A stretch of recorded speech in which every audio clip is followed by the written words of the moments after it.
we have had our own magazine called the Big Issue, now rebranded as RIU Sri Lanka, but now we've seen that everyone gets the information on Instagram, FB, YouTube, Twitter, etc. So the thinking citizen will utilize all those platforms as well as have our own website where free reports and access to research will be available. So we'll be covering multiple emerging markets, and also it will enable people to tackle complex and even controversial issues, perhaps in the environment out of Sri Lanka, which might help. Consumption of legal cigarettes has contracted by about 30% in the last 11 years. And this apparent reduction in legal consumption is accompanied by growth in illicit consumption of cigarettes. And as a result of significant government intervention over the years, cigarette is one of the most taxed commodities in the market. And for the most popular brand of cigarettes, the consumers pay 75% of its value as taxes.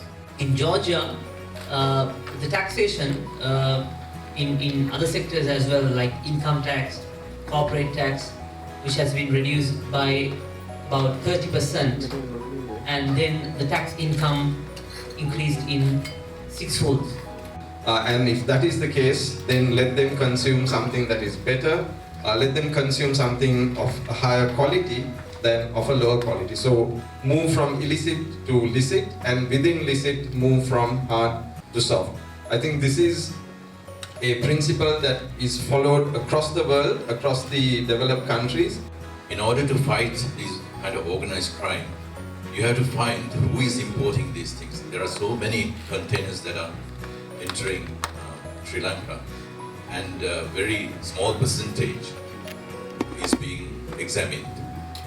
And also examining it at the customs is not the solution. You don't know where their destination is. You got to find out who is importing this.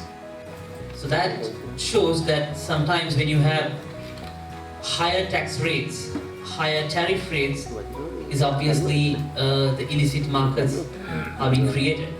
So when you have a fair, simple tax system, which is obviously a conducive way of people to pay tax, and people will be encouraged to pay tax. That then the government realized that it's not only enough for you to have tax on one product, you need to look at the overall picture. Now, also on the alcohol taxes, I think if I'm not mistaken, we shifted to a unit, indexed structure of taxation on alcohol. Isn't that correct?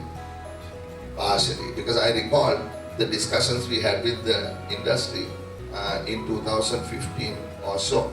In black and white, tobacco taxation is something that appears to people as something that is black and white, but clearly we've demonstrated that it's not. It's a complex issue. You can't simply seek to achieve your health objectives by ad hoc increases in taxation, because it distorts the market and can lead to worse scenarios.